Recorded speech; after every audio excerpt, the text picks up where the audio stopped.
that's that's been my experience. That he is a soul presence here. And you all know when you walk into a room and it's empty, and you know when somebody comes in, you feel the presence. You know they're there. And you just know he's here. Some way he's asking of this body for continuity in his life and giving continuity also. Now, when you were young, you grew up in a family that had kind of showbiz through it. And what were your aspirations when you were a young person? What did you want to do with your life? Well, when I was about 6 years old, I saw Lana Turner. No, it was Dana Andrews in a film with Laura. And I said, Mommy, I want to be Laura when I grow up. You want to be Gene Tierney? I want to be Gene Tierney. And so from that age on, my grandfather was the man that ran the movies. And I would go with him every weekend. He would sleep and I would watch the films. And every time the role would come to the end, I would go wake him up. And I got a quarter for every role. So you were watching movies. So but the thing is, I couldn't turn the sound on because he was sleeping. So I had to just watch. And after we finished Loving You, Hal Cantor came to me and said, "Where did you study acting?" And I said, "Oh, it just comes naturally." Well, my grandfather came to me in a dream shortly after that and said, "You brat, you never gave me any... I mean, I'm the one who taught you everything." I knew that Elizabeth Scott was in it and Wendell Corey, but I had no idea that that was Elvis. So he wanted to introduce me to the cast in his little place in the studio on the lot. So again, Don drove me in the long hearse, and we went up. And I went into the room, and I met Elizabeth, and I met Wendell, and he said, "And this is Mr. Elvis Presley." Well, Elvis stood up and said, "How do you do, Miss Dolores?" And I took his hand, and I kid you not, I'm not joking, I said, "Elvis, what do you do?"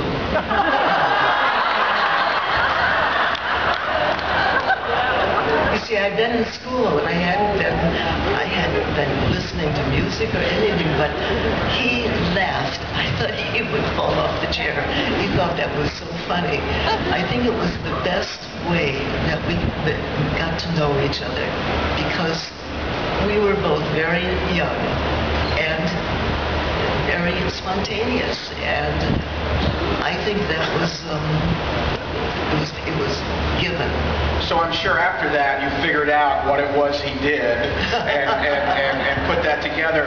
That first movie, your first movie, Loving You, is in some ways, especially to Elvis fans at the time and even especially to us now looking back, a very biographical type movie for him. Absolutely. What were your impressions of him as an actor? Essentially, almost in some ways, playing himself, and an untrained actor, but an actor that had something. What were your impressions of him as an actor? Well, I went to watch every scene he was in because when the first time I saw him sing, I was electrified. I could not believe the charisma, the quality of communication, the way that his voice just penetrated your heart. And so I was anxious then to see what kind of an actor he would turn out to be. But the joy of it was he wasn't an actor. He listened. He listened to what you said, and then he responded. And that was the only other actor I ever worked with who did that was Anna Magnani. And I think it was that basic instinct of listening and hearing what was being said to him. We could have said the things that weren't in the script and continued the story, I think. So that was a great lesson, and it made you very easeful in doing the part. ways, his curse was being so talented as a singer that it in some ways overshadowed his ability as an actor. So it's wonderful to hear from an actress that he did have that ability to have advanced as an actor. Well, I'm so delighted that you said that, because Elvis said that to me personally, that he wanted to be the next James Dean. And I have always felt, not to criticize Colonel Parker, or they did a lot of good for him, but someone did not listen to him, because he wanted a part that would really allow him to go to the depth of who he was. And I feel...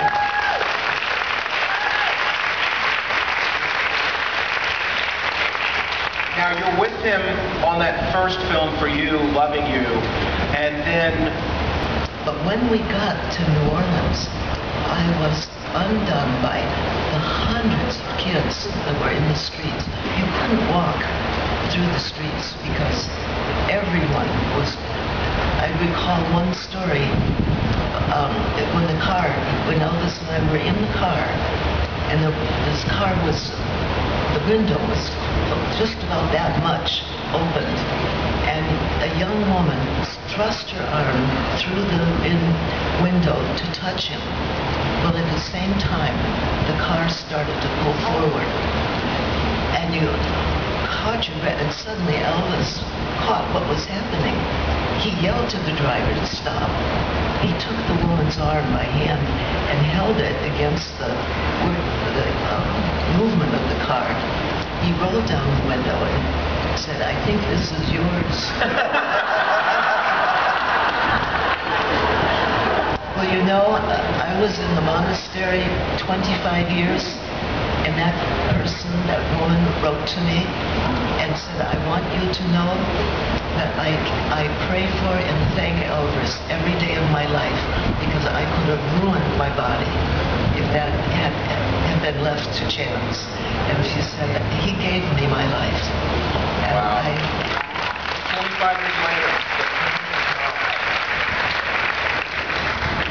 Talk to me a little bit about being around Elvis for that movie, Loving You, and then King Creole, which you said is on location. Did you see a change in him or the activity around him, or did you, I mean, what did you notice that might be different from film to film? Well, let's see, I was 17, and the way I was thinking, the difference, one big difference was when we were doing Elvis, doing Loving You with Elvis, he asked me to go out, and I said, "Elvis, I can't, because my mother would not allow it. She said, when you go to work and you work, you do that, but you don't go partying at the same time." I said, "So maybe you could ask me afterwards."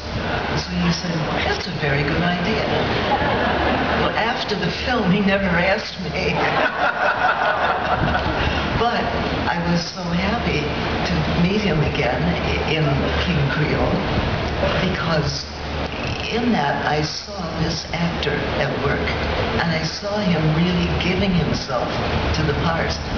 Not that he didn't in Loving You, I don't mean that, but he was a younger man. In this, he was taking hold of a new part of himself. And again, Walter Matthau and with Carolyn, they were rich, and it called out that part of him that wanted to really obtain and know his craft. Yeah. And you told me before that he had a spirituality about him, that he was curious, that he searched and knew a lot about the Bible. Yes, well, that was because we couldn't go down on the street to do anything. They had to build planks across from building to building so we could go from one set to the other. And in between, we would wait in one of the hotel rooms. Inevitably, Elvis would go over, find a Gideon Bible, pull it out, open it up, read something that he just got by chance, and talk about it for a couple of moments. And then he'd hand me the Bible and say, now, you do it. See what you come up with. Wow. And I thought this. At first I didn't understand it. But he would do this from time to time. And I began to realize he really wants to understand the Word of God. And of course you knew that when you heard him sing spirituals. I mean, that was...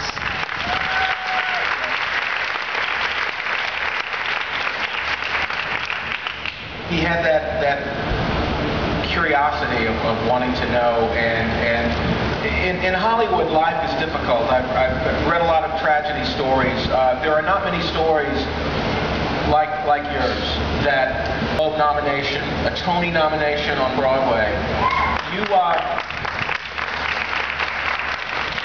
have a wonderful quote. You said something to the effect of, "I didn't leave Hollywood. I took it with me to a new place."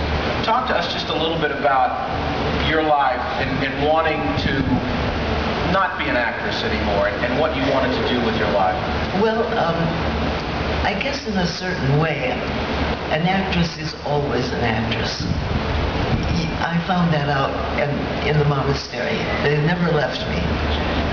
But I was so fortunate. I could not believe, after working with Elvis, I would work with Montgomery Clift in Lonely Hearts. And then I went to New York and got a part with Sir Richard, Cornelia Otis Skinner, Charlie Ruggles in a play called Pleasure of His Company. This was, I just couldn't imagine how I could be so fortunate, because I was not without eyes to see. There was a lot of very beautiful young women who wanted to work and wanted a part. And I always wondered, why did I get it? Because she could do it too. I mean, really. But eventually, I think when I was in the Pleasure of His Company, I was there about 8 months and getting very tired in the role. And someone told me that I could go to this monastery and take a rest. And I said, "Are there any nuns there?" And they said, "Yes, but they don't talk." Well, they do talk. They did talk, and it was beautiful, because what I found there surprised me beyond my own consciousness. I really loved it there. And I don't think there's any one of you who hasn't at one time or another fallen in love. And you know that experience when you just want to be with this person and you think about this person, and wherever you are, this person calls you back. Well, that's the way it was for the monastery. After that, all I wanted to do was take a break. The next film I did was Francis of Assisi, Michael Curtiz's film. And I wanted to come back and stop at the monastery on the way home. And then I did a film called Lisa with Stephen Boyd, about a woman who had been in a concentration camp as a victim of Nazi experiments.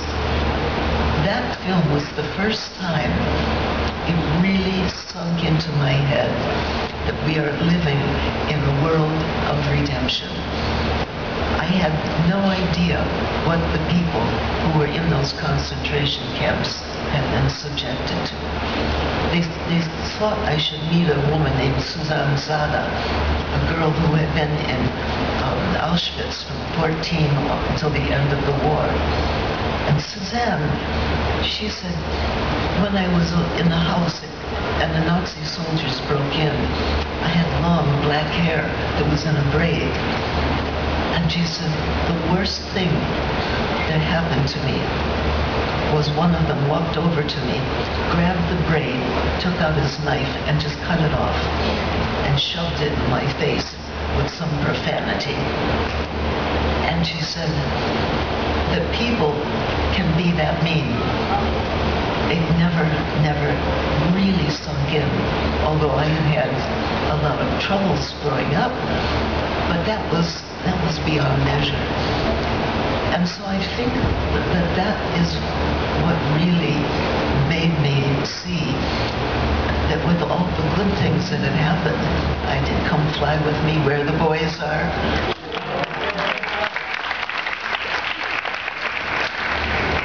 But I knew my life had to mean something, had to carry those relationships into something else. Because it couldn't be that you just met someone for a couple of months and really liked them or loved them, and that was it. Where and why did these relationships have meaning? And I think the stability of monastic life was the thing that gave me that security. Yes, we can take the persons we love forward. We take those persons forward forever. And that was a great consolation and a great joy. Wow. Yeah. There was a film opportunity to see what your life has been in these years, and there was also a very special man that was in that film that had a relationship with you, a friendship and a love for you that spanned all of those years, because you didn't just leave your family behind. There was a gentleman who was a very special part of your life that continued to be for 50 plus years. That love story, I thought, was one of the special things about that film, and it was nominated for an Academy Award. And I think all of us are so happy to see that. Well, I may be talking about Don Robinson. Yes. Don Robinson was my fiancé, and when we went to a party one night, this was before I entered, obviously, and Don said to me, "Dolores, you were not at the party. You weren't there. Do you still love me?" And I said, "Well, of course, Don." He said, "That's not what I want to hear."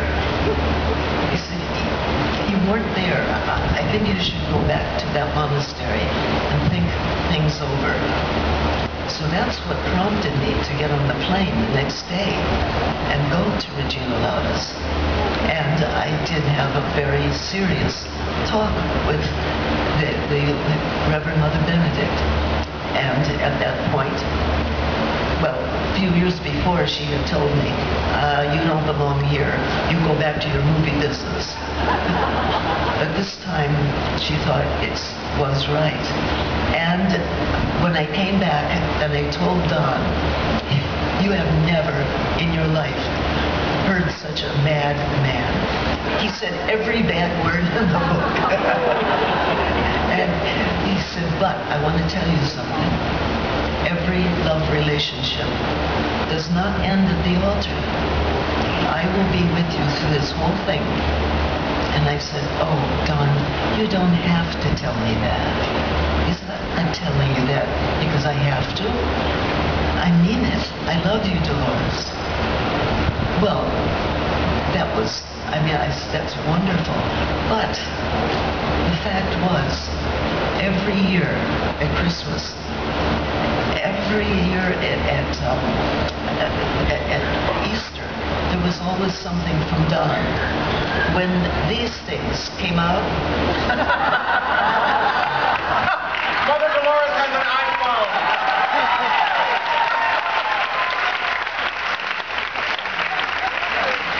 well, I took it to the abbess, and she said, I said, "It's from Don." And she said, "Of course you can keep it." Well, Don never married. He was a true lover and a true friend.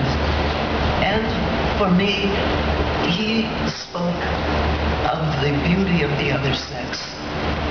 And what every woman longs for is a man who can stand with her no matter what. And by golly, he had a verse.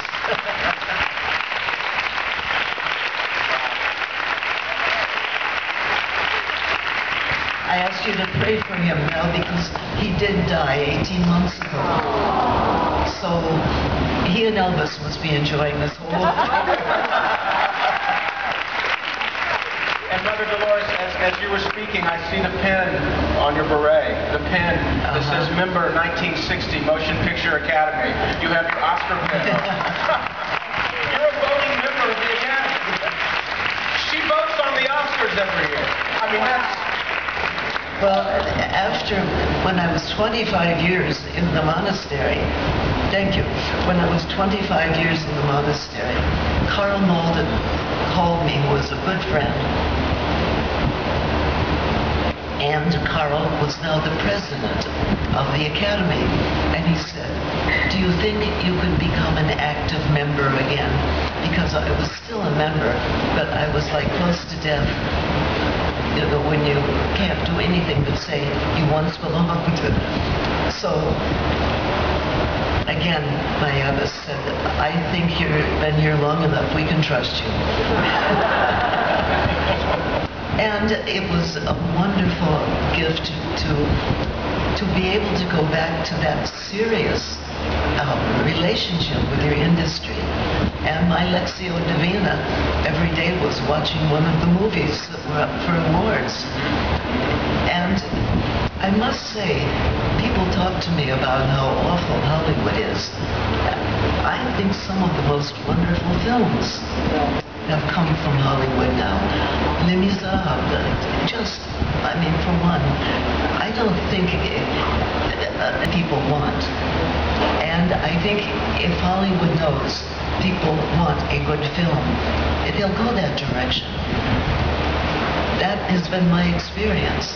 And if something was lousy, if it was too, it doesn't mean that the body was involved, because the body and sexuality, that's why we're created, is because sexuality won.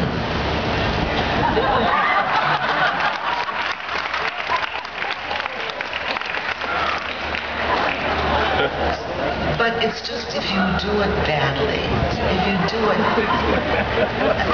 that just takes all the joy out of it to me. I think it's got to have a heart and a meaning and a life connected. Then sexuality transcends to become a total sexual act out of which the world was made. I think God the Father just did it all.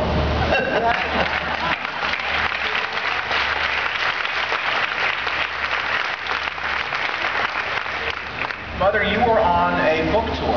You have a book that you have written, co-written. Why did it take you so long? Why now for the book? And it's called The Ear of the Heart, which is an interesting title.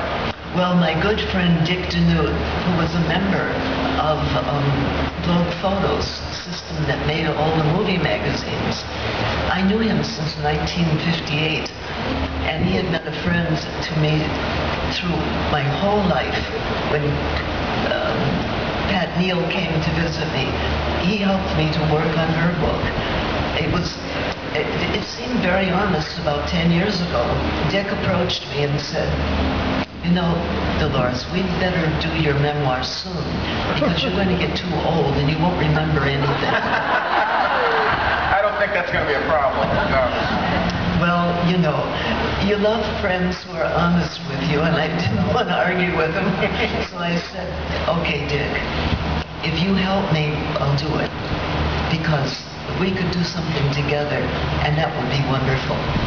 So he agreed, but he had to do it on monastic time, which was like an hour a day. I kid you not, he had to call me on the phone, and we would talk during a particular hour.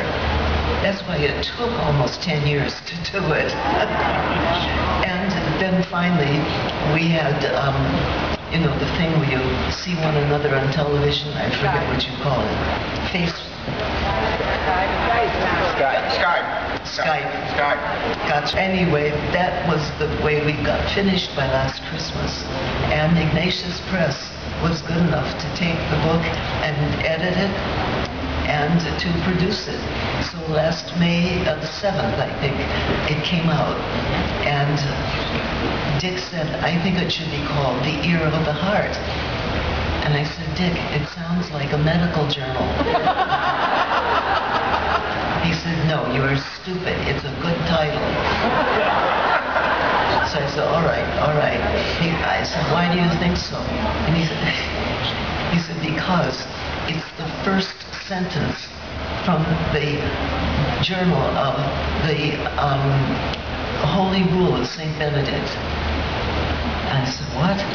And he said, yes. And I looked it up and it said, Ascolta, o figli, in Latin. But the translation is, listen, my son, my daughter, with the ear of the heart to the voice of the Master.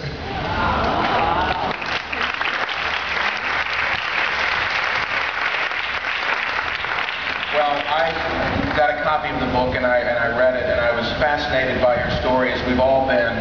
And like I said when we started, inside the Elvis world, we all knew you. We all knew your story, or what we thought your story was. But it's been so wonderful to see the rest of the world finally have the opportunity to hear from you with your book and with your film, and to be able to tell your story. And I think for Elvis fans, it's been wonderful to participate in your life as a fan of your work with Elvis.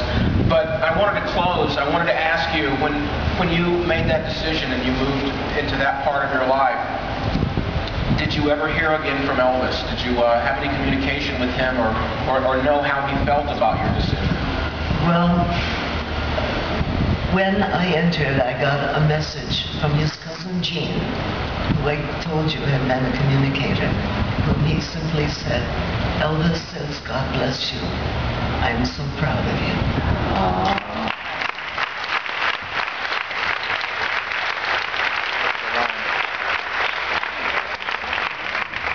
Someone told me that you had the opportunity to visit that house on the hill yesterday, Graceland. That house on the hill, not the other house on the hill, Graceland. Well, Elvis told me, as I said to you, that he had bought the house in 1957. And in my mind's eye, I was picturing something grandiose, something as big as he is, that could compliment him in a gold lame suit, you know? But when I went in last night, I was so moved to feel the soul of each room, so particular. His mother's room really said Gladys. The place where he met his boys and they had fun, it was darling, really so well done. The choreography of the house was absolutely, I think it was like you were looking at a different part of his own body, a place where he was able to express who he is, who he loved, and where he wanted to go. I just think it was, well, when we ended, we had the great gift of being able to go to his grave. And praying there was not an unhappy moment at all. It was a moment of feeling again the joy of presence. And I won't embarrass him by saying I thanked him very deeply for bringing me here, for whatever he did to make this operation, let's say, come true. Because I had to get permission from the Archbishop and a variety of people at home, which I never thought would work. But somebody up there had a word for me that was better than anything.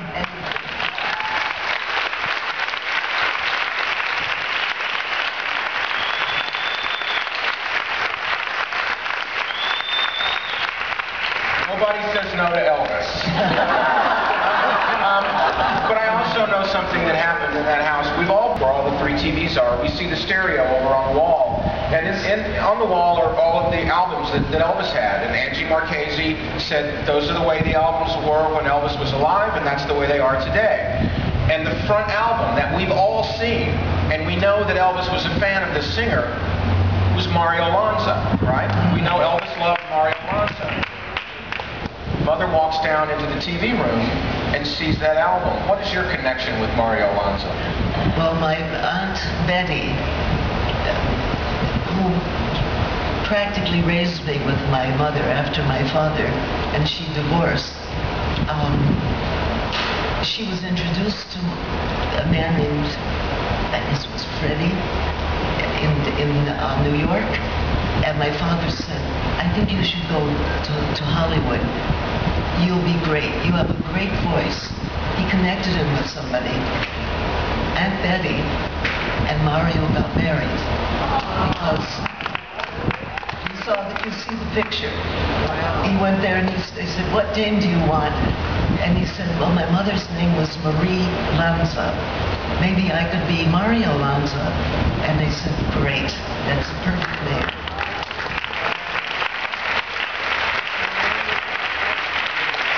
That belongs to me. But I just want to ask you to think about something.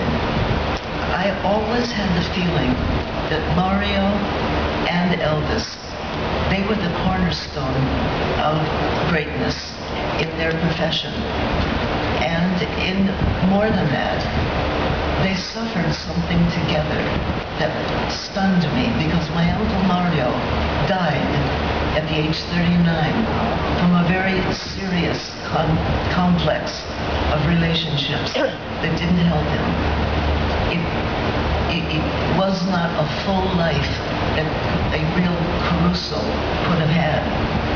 And when I heard that Elvis had died at the young age that he died, my heart was broken to think those two men had to follow the same path. Is there not something about beauty and greatness where we have to stand against an evil spirit that will attack what is wonderful? And I really do think those men were both struck down before their time.